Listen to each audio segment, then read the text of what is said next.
Russia used to be the Soviet Union. Afghanistan made it Russia because they went bankrupt fighting in Afghanistan. Russia. The reason Russia was in Afghanistan was because terrorists were going into Russia. They were right to be there. The problem is it was a tough fight.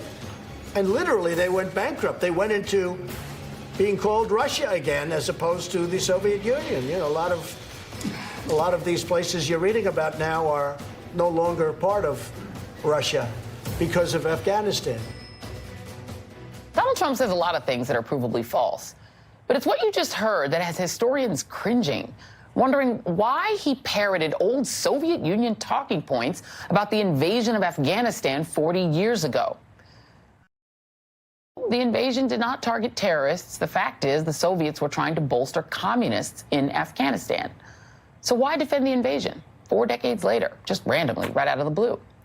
And could Trump's weird pattern of repeating Russian talking points be a point of concern for intelligence officials? Here's what former U.S. Attorney and senior FBI official Chuck Rosenberg told my colleague Nicole Wallace on Friday.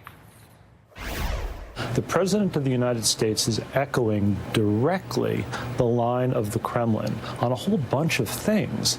And so whether or not it results in an indictment, whether or not it's something we ultimately can see, touch, feel, and hear, this is something that U.S. intelligence officials have to understand. Why is the President saying what he's saying? Is he just wrong? Does he actually believe it? Or is something being fed to him with the intent of sort of shaping his conduct, shaping his words, and shaping his actions?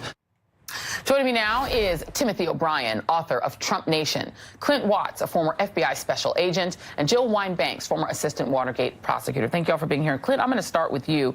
Even the Wall Street Journal, which is very usually Trump-friendly, their editorial board slammed this weird defense of the Soviet invasion of Afghanistan, calling it cracked Afghan history and saying, right to be there, we can't recall a more absurd misstatement of history by an American president. The Soviet Union invaded Afghanistan with 3 divisions in December 1979 to prop up a fellow communist government. Jonathan Chait, writing in New York Magazine, points out that the Russian government is actually moving an official resolution defending the invasion of Afghanistan, which is going to take place next month, and that Russians have previously called the invasion a tragic error, but Vladimir Putin's regime, which regards the collapse of the Soviet Union as a world historical tragedy, is systemically rehabilitating various Soviet crimes. So as the great Rachel Maddow pointed out the other night, not only is Donald Trump echoing this weird defense of Soviet invasion of Afghanistan, he's doing it in tandem with Vladimir Putin sort of officially doing so. What do you make of that?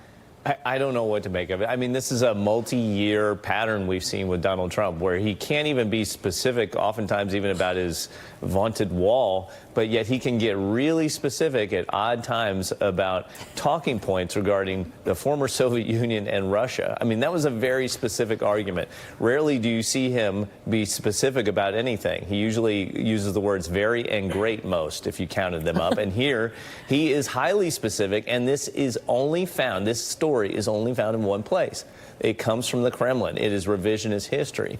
So the big question, which has been going on for years now, is where does he get this from? He's not known to be a reader. This did not come from the U.S. intelligence community. So who is the source that provides him Kremlin talking points in such a way that he repeats them, and he doesn't seem to think anything otherwise? I think it's extremely alarming. And why does it tend to happen at times when the Russian government is also worried about these issues? Right. It is weird. And Tim O'Brien, you know, you a biographer of Donald Trump. To that point, it's not as if Donald Trump, like, you know, sort of steeps himself in, you know, intellectual histories and reading history. He's not a reader, right? And all of a sudden, he does these things where he seems to really know something specific and have a specific take on some aspect of Russian history.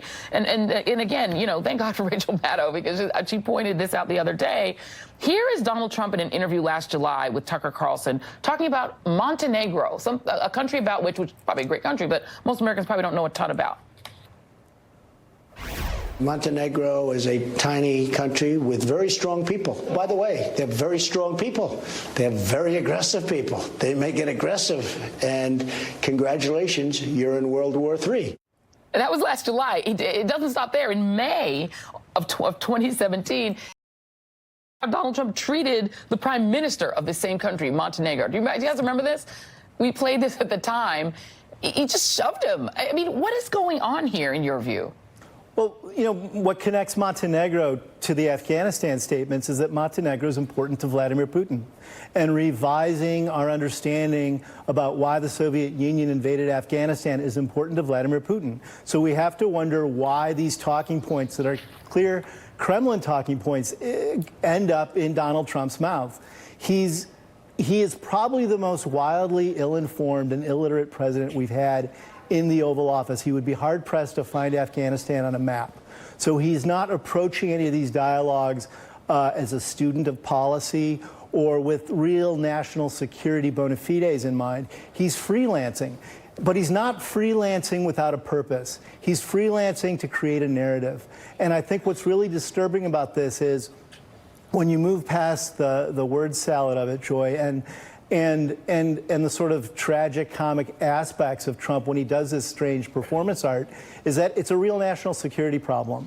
You have someone who is the commander-in-chief and has lots of power to execute policy on behalf of the country overseas, and he really doesn't know what he's talking about. And when he does speak, it looks like he's the puppet of other people. Well, and Jill Wine-Banks, I think that's where this sort of dovetails with the thing that Donald Trump probably is most afraid of, which is the Mueller investigation, which began with potential collusion conspiracy to act with a foreign government, namely Russia, to attain the office of president. Jim Comey, who was fired by Donald Trump as FBI director, was actually asked by ABC News whether or not he thinks Russia might have something on Donald Trump. And this was his answer. Do you think the Russians have something on Donald Trump? I think it's possible. I don't know. These are